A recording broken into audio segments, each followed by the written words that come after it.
Hi students, welcome to today's maths class. ഇന്ന് നമ്മൾ പുതിയ ചാപ്റ്റർ പഠിക്കാൻ തുടങ്ങുകയാണ്. ഡ്രോയിങ് ഷേപ്സ് എന്ന ചാപ്റ്ററാണ്. ഈ ചാപ്റ്റർ പഠിക്കുന്നതിന് മുമ്പ് ഞാനൊരു കാര്യം നിങ്ങളോട് പറയുകയാണ്. ഈ ചാനൽ കാണുന്നത് ആദ്യമായാണെങ്കിൽ ഇത് സബ്സ്ക്രൈബ് ചെയ്യണം, ബെൽ ഐക്കൺ പ്രസ് ചെയ്യാനും മറക്കരുത്. അപ്പോൾ ഞാനിടുന്ന മാത്സിൻ്റെ എല്ലാ വീഡിയോയുടെയും നോട്ടിഫിക്കേഷൻ നിങ്ങൾക്ക് അപ്പോൾ ലഭിക്കുന്നതായിരിക്കും. ഒരു ക്ലാസ് പോലും നിങ്ങൾക്ക് മാത്സിൻ്റെ നഷ്ടപ്പെടാതെ നിങ്ങൾക്ക് ലഭിക്കും. കാരണം ഇനി മാത്സിൻ്റെ എല്ലാ ക്ലാസ്സും ഈ യൂട്യൂബ് വഴിയാണ് ഇടുന്നത്. അതുകൊണ്ട് അന്നേരം നിങ്ങൾക്കതിൻ്റെ നോട്ടിഫിക്കേഷൻ ലഭിക്കുന്നതിന് വേണ്ടി ആണ്. എല്ലാ ദിവസത്തെയും ക്ലാസ് ശ്രദ്ധിച്ച് കാണണം. കണ്ടിന്യൂ ആയിട്ടാണ് ക്ലാസ് എടുക്കുന്നത്. അതുകൊണ്ട് എല്ലാ ക്ലാസ്സും ഒരു ക്ലാസ് പോലും വിട്ടുപോകാതെ കാണണം. എന്നാൽ നമുക്കിന്ന് ക്ലാസ്സിലേക്ക് പോകാം. Chapter 5 drawing shapes. We all know the various objects and its shapes around us. In earlier classes, we have already studied about triangle, rectangle and a circle, and also drawing these shapes. Through this chapter, we study about perimeter of geometrical shapes and the relation between measure of sides and perimeter. In addition to this chapter lays a foundation for the study of geometry in higher classes. അതായത് ഇന്ന് നമ്മൾ ഈ drawing shapes എന്ന് പറയുന്നത് കഴിഞ്ഞ വർഷം നമ്മൾ പഠിച്ചതാണ്. എന്തെല്ലാം കാര്യങ്ങളും നിങ്ങൾ പഠിച്ചു എന്നൊന്ന് ഓർത്ത് നോക്കിക്കേ. സർക്കിള് നമ്മൾ പഠിച്ചു, റെക്റ്റാങ്കിൾ പഠിച്ചു, ട്രയാങ്കിള് പഠിച്ചു. ഈ മൂന്ന് ഷേപ്സും കഴിഞ്ഞ വർഷം നമ്മൾ നന്നായിട്ട് പഠിച്ചതാണ്. ആ ഷേപ്സിനെ കുറിച്ചും അതിൻ്റെ കൂടുതൽ കാര്യങ്ങളുമാണ് നമ്മൾ ഈ ചാപ്റ്ററിൽ പഠിക്കുന്നത്. ഇത് ഹയർ ക്ലാസ്സിലേക്കുള്ള ഒരു ജോമെട്രിക്സ് എന്ന് പറയുന്നതിന് ഒരു അടിസ്ഥാനം തുടങ്ങുന്നത് ഇവിടെയാണ്. അതുകൊണ്ട് ഇത് നന്നായിട്ട് പഠിച്ചാൽ മാത്രമേ നിങ്ങൾക്ക് ഈ ചാപ്റ്റർ നന്നായിട്ട് പഠിച്ചാൽ മാത്രമേ, അതായത് ഇപ്പോൾ നിങ്ങൾ 4ാം ക്ലാസ്സാണ്, ഈ UP സെക്ഷൻ കഴിഞ്ഞാൽ ഹൈസ്കൂളിൽ ചെന്നാലും അതിൻ്റെ ബേസിക് ആയിരിക്കും. ജോമെട്രി എന്ന് പറയുന്നതിൻ്റെ ബേസിക്കാണ് ഇതറിയത്തില്ലെങ്കിൽ ജോമെട്രി അറിഞ്ഞുകൂടാ എന്ന് ആകും. അതുകൊണ്ട് കുഞ്ഞുങ്ങൾ വളരെ ശ്രദ്ധിച്ച് ഈ ചാപ്റ്റർ നന്നായിട്ട് പഠിക്കുവാൻ താല്പര്യപ്പെടണം. നമുക്ക് ടെക്സ്റ്റ് ബുക്കിൽ നോക്കിക്കേ. ഡ്രോയിങ് ഷേപ്സ് എന്നും പറഞ്ഞ് ഇത് picture shows an art form. Do you know what this is called? നോക്കിക്കേ, നമ്മുടെ പുസ്തകത്തിൽ തന്നിരിക്കുന്ന പിക്ചർ എന്താണെന്ന് നമ്മൾ പഠിച്ചിട്ടുണ്ട്, അല്ലെങ്കിൽ നിങ്ങൾ കണ്ടിട്ടുമുണ്ട്. മലയാളം ക്ലാസ്സിൽ ഇതിനെക്കുറിച്ച് നമ്മൾ 3ാം ക്ലാസ്സിൽ ഒരു പാഠത്തിൽ പഠിക്കുന്നുണ്ടായിരുന്നു. അതുകൊണ്ട് നിങ്ങളത് പഠിച്ചിട്ടുണ്ട് എന്ന് ഞാൻ വിചാരിക്കുന്നു. ഏതാണ് പിക്ചർ എന്ന് നിങ്ങൾ തിരിച്ചറിയും. ഇന്ന് ഈ വർഷം EVSനും ഇതിനെക്കുറിച്ച് പഠിക്കുവാനുണ്ട്. തെയ്യം എന്ന് പറയുന്ന പിക്ചറാണ് നമുക്ക് തന്നിരിക്കുന്നത്. Do you see any geometrical shapes you are familiar with? Colour all triangles red. നോക്കിക്കേ, അതിനകത്ത് ഏതെല്ലാം ജോമെട്രിക്കൽ ഷേപ്സ് ഉണ്ടെന്ന് നിങ്ങൾക്ക് പരിചയമുള്ളത് ഏതൊക്കെയാണെന്നും കണ്ടുപിടിക്കുവാനാണ് പറഞ്ഞിരിക്കുന്നത്. നിങ്ങളൊന്ന് മനസ്സ് വെച്ചാൽ ഇതിനകത്തെ എല്ലാ ഷേപ്സും കണ്ടുപിടിക്കുവാൻ നിങ്ങൾക്ക് സാധിക്കും. കാരണം നിങ്ങൾ പഠിച്ചിട്ടുള്ളതുണ്ട്. അതുകൊണ്ടാണ്. നോക്കിക്കേ, ഏതൊക്കെയാണ് നിങ്ങൾ പഠിച്ചത്? സർക്കിൾ പഠിച്ചിട്ടുണ്ട്, റെക്റ്റാങ്കിൾ പഠിച്ചിട്ടുണ്ട്, ട്രയാങ്കിൾ പഠിച്ചിട്ടുണ്ട്, പിന്നെ ഏതാണ്? സ്ക്വയർ. ഈ ഷേപ്സുകൾ നമ്മൾ പഠിച്ചതാണ്. ഇതെല്ലാം നിങ്ങൾക്ക് ഇതിനകത്ത് നിന്ന് കണ്ടുപിടിക്കുവാൻ സാധിക്കും. എന്നിട്ട് എന്ത് ചെയ്യാനാണ് പറഞ്ഞിരിക്കുന്നത്? ട്രയാങ്കിൾസിന് ഏത് കളർ കൊടുക്കണം? റെഡ് കളർ കൊടുക്കാൻ പറയുന്നു. Colour the circles and rectangles as you like to make a pretty picture. അതായത് സർക്കിളിനും റെക്റ്റാങ്കിളിനും നിങ്ങൾക്ക് ഇഷ്ടമുള്ള കളറ് സെലക്ട് ചെയ്ത് കൊടുക്കുക.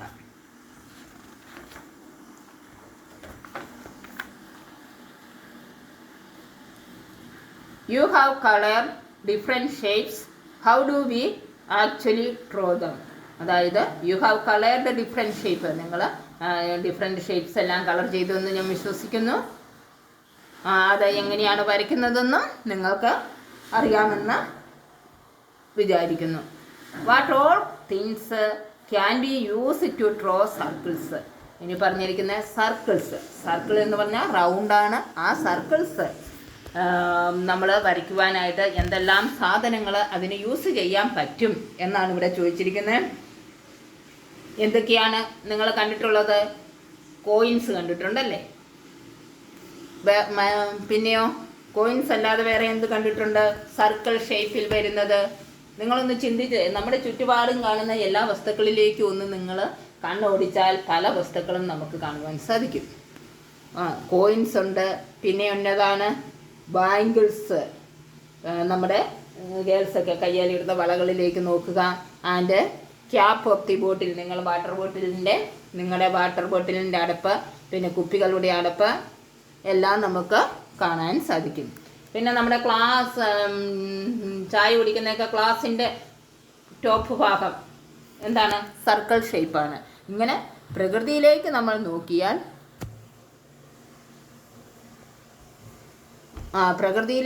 നോക്കിയാൽ ഒത്തിരി സാധനങ്ങൾ സർക്കിൾ ഷേപ്പിലുള്ളതായിട്ട് കാണുവാനായിട്ട് സാധിക്കും. നമ്മുടെ വീട്ടിലാണെങ്കിലും നമ്മളിരിക്കുന്ന ചുറ്റുപാടും ഒക്കെ എല്ലാ ഷേപ്സുകളും നമ്മൾ നിരീക്ഷിക്കുവാണെങ്കിൽ കാണുവാൻ സാധിക്കും.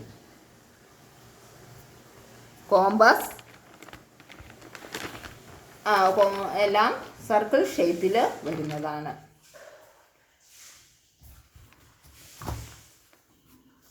C circles drawn inside a rectangle.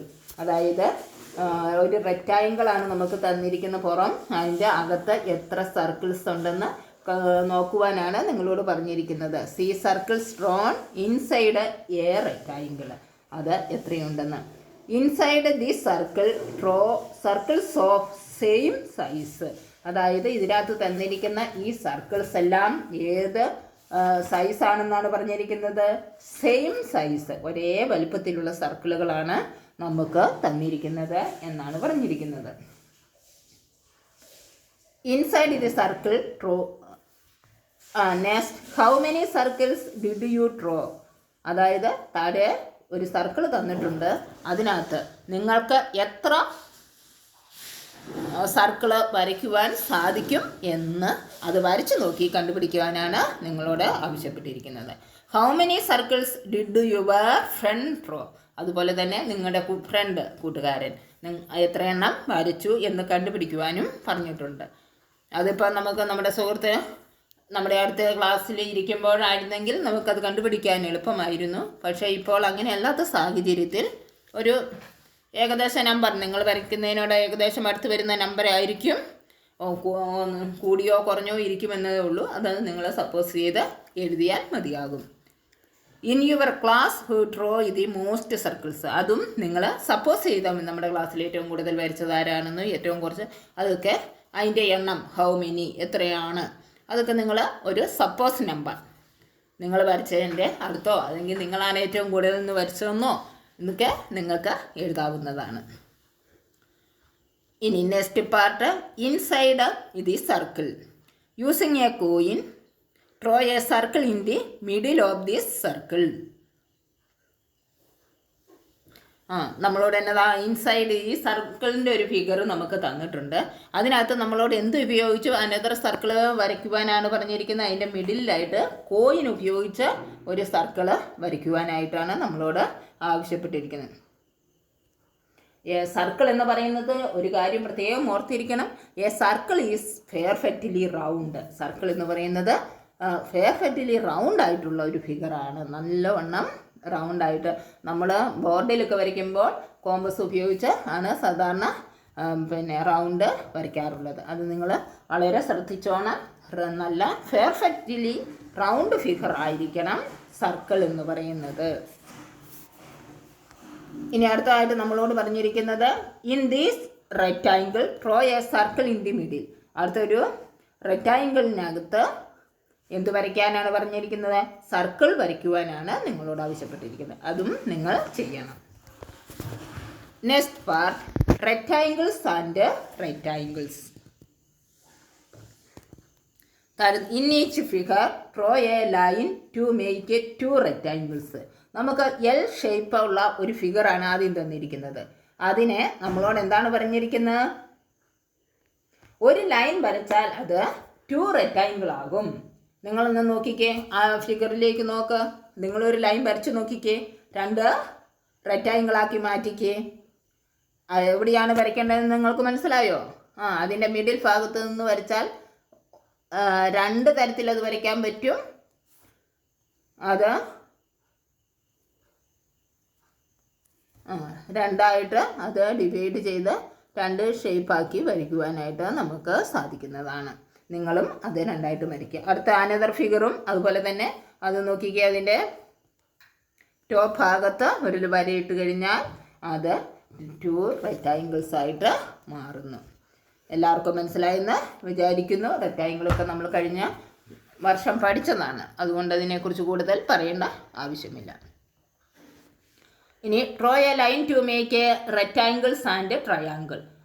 അത് ഒരു ലൈൻ വരച്ച് അതിനെ റെക്റ്റാങ്കിളും ട്രയാങ്കിളും ആക്കുന്ന ഫിഗറാണ് താഴെ തന്നിരിക്കുന്നത്. നോക്കിക്കോ, ഓരോ ഫിഗറിലും ആദ്യത്തെ ഫിഗറിൽ ഒരു ലൈൻ വരച്ച് അതിനെ ഒരു റെക്റ്റാങ്കിളും ഒരു ട്രയാങ്കിളുമാക്കി മാറ്റുവാനായിട്ട് സാധിക്കും. അങ്ങനെ ഓരോ ഫിഗറിലും ലൈൻ വരയ്ക്കുന്നതോടെ അത് ഒരു റെക്റ്റാങ്കിളും ഒരു ട്രയാങ്കിളും ആയിട്ട് മാറുന്നു. ബാക്കിയുള്ളത് നിങ്ങൾ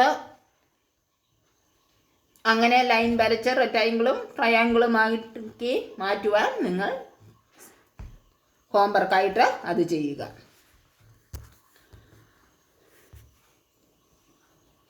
അതിൻ്റെ താഴെ തന്നിരിക്കുന്ന draw a 2 lines to make rectangles, write the number of rectangles. അതിൻ്റെ താഴെ തന്നിരിക്കുന്നത് നിങ്ങളോട് എന്താണ് പറഞ്ഞിരിക്കുന്നത്? ഡ്രോ എ 2 ലൈൻസ്, 2 ലൈൻ വരയ്ക്കുക. അതിനുശേഷം to make rectangles, write the number of rectangles. വരച്ചതിന് ശേഷം എത്ര റെക്റ്റാങ്കിൾ ഉണ്ട് എന്ന് അതിൻ്റെ താഴെ തന്നിരിക്കുന്ന ബോക്സിനകത്ത് എഴുതുവാനുമാണ് പറഞ്ഞിരിക്കുന്നത്. അത് നിങ്ങൾക്ക് ഹോംവർക്കായിട്ട് ചെയ്യുക. Did your friend also get the same number of rectangles? നിങ്ങൾ വരച്ച പോലെ തന്നെ അതേ നമ്പർ തന്നെയാണോ നിങ്ങൾക്ക് നിങ്ങളുടെ ഫ്രണ്ടിനും കിട്ടിയത് എന്ന് നിങ്ങൾ ചോദിച്ചു നോക്കാൻ, നിങ്ങളുടെ ഫ്രണ്ടിനോട് ചോദിച്ചു നോക്കാനാണ് പറഞ്ഞിരിക്കുന്നത്. Did your friends also get the same number of rectangles ആണോ കിട്ടിയതെന്ന് നിങ്ങൾ ചോദിക്കുക. Which is rectangle? Which of the figure below is a rectangle? താഴെ 2 ഫിഗർ തന്നിട്ടുണ്ട്, അതിലേതാണ് റെക്റ്റാങ്കിൾ എന്ന് കണ്ടുപിടിക്കുവാനാണ് നിങ്ങളോട് പറഞ്ഞിരിക്കുന്നത്. ഇതിലേത് ഫിഗറാണ് റെക്റ്റാങ്കിൾ എന്ന് നിങ്ങളൊന്ന് നോക്കിക്കേ. റെക്റ്റാങ്കിളിൻ്റെ പ്രത്യേകത എന്താണെന്ന് നിങ്ങൾക്കറിയാം. 2 sides ആർ ഈക്വൽ. 2 സൈഡ് എപ്പോഴും ഈക്വൽ ആയിട്ടുള്ള ഫിഗറാണ് ഏത്? റെക്റ്റാങ്കിൾ. ഇപ്പം നിങ്ങൾ കണ്ടുപിടിച്ച് കാണുമല്ലോ റെക്റ്റാങ്കിൾ ഏതാണെന്ന്. അതിൻ്റെ ഏത് ഫിഗറാണ് 2 സൈഡും ഈക്വലായിട്ടുള്ളത് എന്ന് നിങ്ങൾക്ക് മനസ്സിലായി കാണും. അന്നേരം ഏത് ഫിഗറാണ് കുഞ്ഞുങ്ങളെ? First figure is a rectangle. അതാണ് ഫസ്റ്റ് ഫിഗർ. സെക്കൻഡ് ഫിഗറിന് റെക്റ്റാങ്കിൾ ആകാത്തത് എന്തുകൊണ്ടാണ്? 2 സൈഡും ഈക്വൽ അല്ല, അതുകൊണ്ടാണ്. In the second figure 1 line is not straight up from nearby line. In the second figure 1 line is not straight up from nearby line. മനസ്സിലായല്ലോ? ആ figure നോക്കിയാൽ അത് കണ്ടുപിടിക്കാം. ഇനി അടുത്തത് വാട്ട് ഐ ഫൗണ്ട് ഔട്ട് എന്നും പറഞ്ഞു കൊടുത്തിട്ടുണ്ട്. എന്താണ്? 1 line must be straight up from nearby lines. എന്താണ് അതിന്? നിങ്ങൾ കണ്ടുപിടിക്കുന്ന കാര്യങ്ങളൊന്ന് ശ്രദ്ധിച്ചേ. It has 4 corner. എന്താണ്? It has 4 corners. എത്ര കോർണർ കാണും? 4 കോർണർ എന്തിനു കാണും? ഒരു റെക്റ്റാങ്കിളിന് കാണും. It has 4 corner. It has 4 sides. എത്ര സൈഡ് കാണും? 4 സൈഡ്സ് കാണും. നിങ്ങൾ ആ റെക്റ്റാങ്കിൾ ശ്രദ്ധിച്ചാൽ നിങ്ങൾക്ക് തന്നെ പറയാവുന്നതേ ഉള്ളൂ താഴോട്ടുള്ളതെല്ലാം. പിന്നെ അടുത്തത് opposite sides are B equal. Opposite sides are B equal.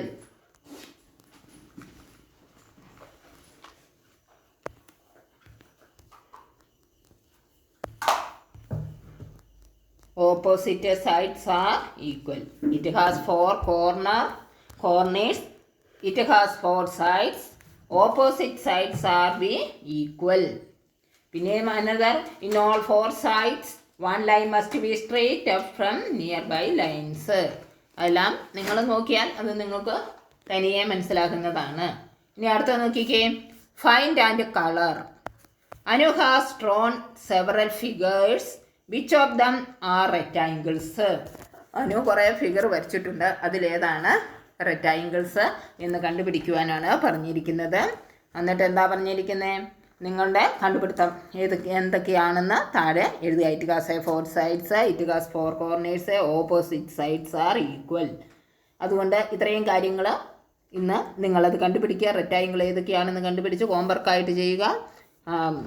റെക്റ്റാങ്കിളിൻ്റെ പ്രത്യേകതകളും എല്ലാം മനസ്സിലാക്കി പഠിക്കുക, സർക്കിളും. അതുകൊണ്ട് ഇന്നത്തെ ക്ലാസ് വൈൻഡപ്പ് ചെയ്യാൻ പോവുകയാണ്. Okay, thank you.